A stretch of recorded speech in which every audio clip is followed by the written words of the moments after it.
8h46, merci de nous rejoindre. Nous sommes à présent en direct, comme chaque mardi matin, en direct d'Israël avec Yom Tov Kalfon. Bonjour.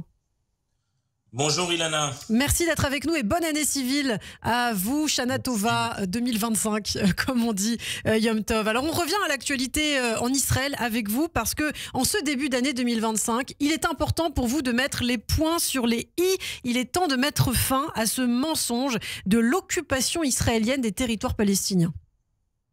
Oui, en effet, c'est un mensonge récurrent et je pense qu'en ce début d'année civile, pour bien commencer l'année, il est peut-être temps de rétablir des vérités sur cette question-là. Après que nous avons tellement entendu parler de choses, notamment dans le cadre des massacres du 7 octobre, où certains essayent parfois de justifier ces massacres ou de manière générale le terrorisme palestinien par la colonisation, la prétendue colonisation israélienne ou l'occupation israélienne. Premièrement, vous savez, nos ennemis remettent en cause le fait même qu'il y ait un État d'Israël au Moyen-Orient, peu importe les frontières. Donc il faut déjà rétablir la vérité sur le principe même que les Juifs aient le droit à un État dans cette région. Premièrement parce que c'est leur patrie historique.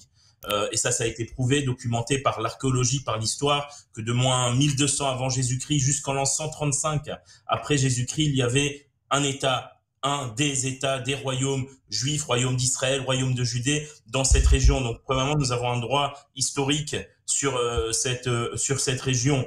D'ailleurs, le terme Palestine a été inventé en 135 après Jésus-Christ par les Romains pour déjudaïser l'endroit, justement, sans aucun lien ni avec les Arabes, ni les musulmans, ni ceux qui se disent aujourd'hui palestiniens.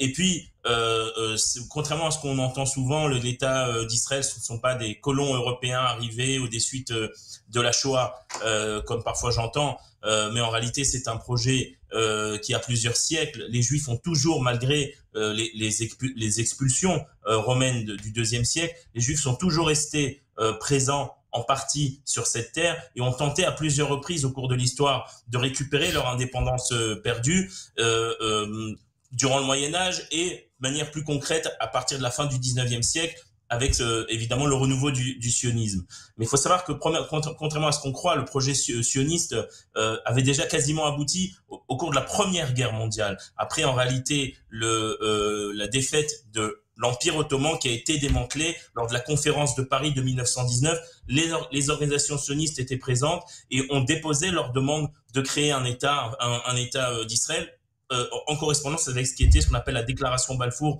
qui a été donnée deux ans avant, en 1917. Et au niveau du droit international, déjà en 1919, puis en 1920, dans une autre conférence internationale qui s'appelle la conférence de San Remo, a été reconnu que dans la terre qui va passer sous mandat britannique, doit être créé un foyer national juif.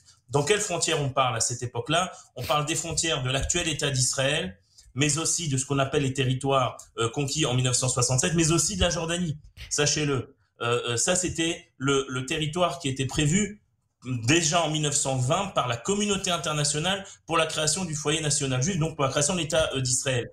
Les Britanniques ont pris la décision, une fois qu'ils ont reçu le mandat, de séparer cette région en deux, de créer un émirat arabe de l'autre côté du Jourdain, c'est l'actuelle Jordanie, mais dans ce qui est aujourd'hui Israël et les territoires, ça devait être l'État juif. C'est ça ce qui était prévu au niveau du droit international, au niveau de la conférence de San Remo, au niveau de la Société des Nations, qui est l'ancêtre de l'ONU.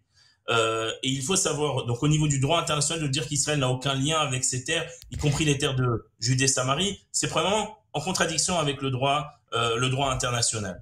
Rapidement, Yom Tov, pourquoi ces données historiques justement dont vous nous parlez sont ignorées de manière générale par les instances internationales?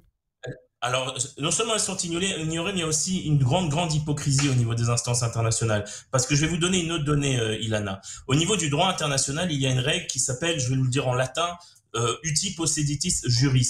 Cela veut dire quoi? Cela veut dire que lorsqu'un État est créé, il est créé dans les frontières de la précédente entité qui l'a précédé. Alors, dans le cadre des processus de décolonisation notamment, dans le cadre, par exemple, l'éclatement de l'Union soviétique ou autre, lorsqu'un État est créé, il récupère, si vous voulez, les précédentes frontières de l'autre État qui était avant lui ou de l'autre entité.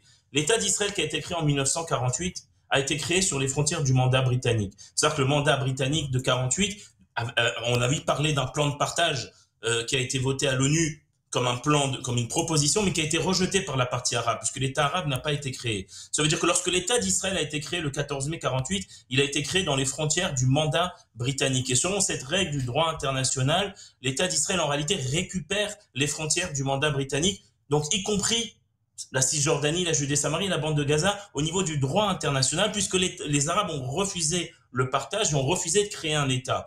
Donc tout ça pour vous dire que, par exemple, prenons l'exemple de la Crimée, puisque déjà on parle aujourd'hui. Très rapidement. On va finir avec ça. L'Ukraine est reconnue comme étant le pays qui, la Crimée doit faire partie de l'Ukraine, notamment à partir de ce principe.